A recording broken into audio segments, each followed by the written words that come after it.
Kurama não é um herói. Yoko Kurama nunca deixou de existir. Antes de qualquer humanidade, antes de qualquer empatia, existia apenas um ser, Yoko Kurama.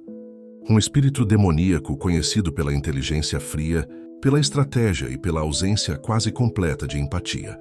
Diferente de outros demônios movidos pela força bruta ou pelo caos, Yoko era algo mais perigoso. Ele pensava. Cada ação era calculada. Cada movimento tinha um propósito. Ele não destruía por impulso. Ele destruía porque era eficiente. Dentro da tríade sombria, Yoko se encaixa com precisão. O maquiavelismo aparece na mente estratégica, sempre antecipando movimentos e manipulando situações como um jogo silencioso. A psicopatia se revela na frieza emocional, na capacidade de agir sem culpa, sem hesitação. E o narcisismo aparece como uma confiança absoluta em si mesmo. Ele não precisa provar nada. Ele simplesmente sabe o que é, mas tudo muda quando ele é ferido. Pela primeira vez, o predador precisa fugir. E essa fuga não é apenas física, é existencial. Para sobreviver, Yoko toma uma decisão extrema. Ele abandona o próprio corpo e se encarna no mundo humano, assumindo a identidade de Shuichi Minamino. E é nesse momento que algo raro começa. Não é redenção, é transformação. No início, aquilo era apenas um disfarce, um meio de continuar existindo, um corpo humano para se recuperar. Mas com o tempo, algo inesperado acontece.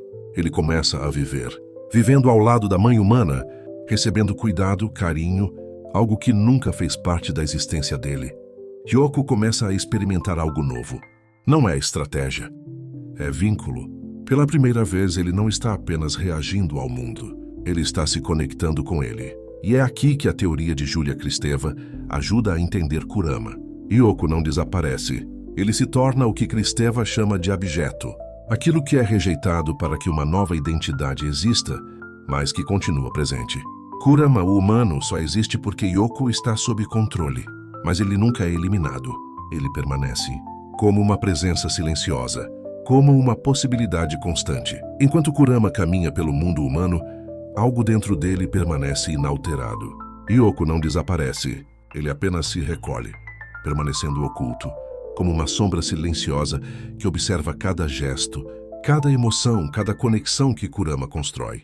É nesse espaço que a teoria de Júlia Kristeva se revela ainda mais potente. O objeto não é apenas rejeitado, mas também lembrado, carregado, como algo que nunca deixa de ser parte de nós. Kurama aprende que viver não significa apagar a própria escuridão. Significa conviver com ela, reconhecê-la, compreendê-la. Cada decisão, cada escolha, torna-se um equilíbrio entre o instinto de Yoko e a consciência de Minamino. Ele é o estrangeiro dentro de si mesmo, sempre presente, sempre alerta, lembrando que a verdadeira complexidade de uma mente não se mede apenas pelo que ela faz de bom, mas pelo que consegue controlar do que poderia ser destrutivo. E nesse controle silencioso reside o poder de Kurama, a síntese da escuridão e da humanidade coexistindo em harmonia tensa. Ao mesmo tempo, Kurama se torna um estrangeiro, não apenas no mundo humano, mas dentro de si mesmo. Ele não pertence completamente à Terra, mas também já não pertence totalmente ao mundo demoníaco. Ele vive entre dois mundos, e essa divisão não é só externa, é interna. Ele carrega duas naturezas, dois impulsos, duas formas de existir. De um lado está o semiótico, o instinto, o corpo, a pulsão. Esse é Yoko, a parte que age sem moral, sem necessidade de explicar as próprias ações. Do outro lado está o simbólico, a ordem, a linguagem, a construção social.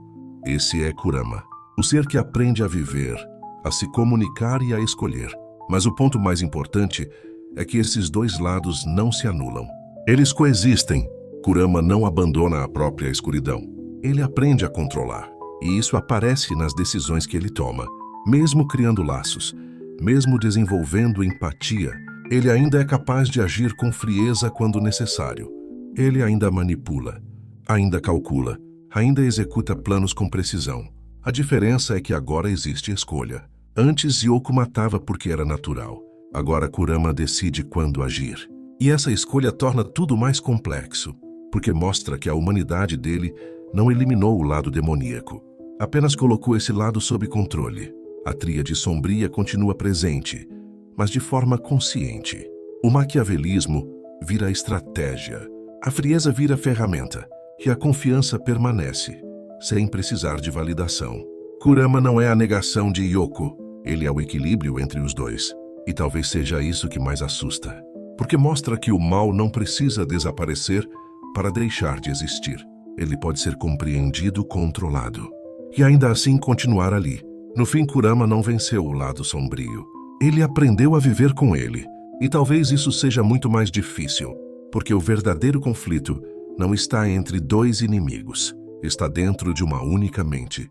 Uma mente que sabe exatamente do que é capaz e escolhe todos os dias o que fazer com isso. Se você gosta desse tipo de análise, se inscreve no canal, deixa o like e comenta aqui embaixo o que você acha do Kurama. E se quiser se aprofundar ainda mais, assiste ao último vídeo do canal, onde eu analiso Johann Liebert, no vídeo Monster Johann Liebert, o colapso da identidade humana. Porque no fim, lembre-se, isso é Cristeva.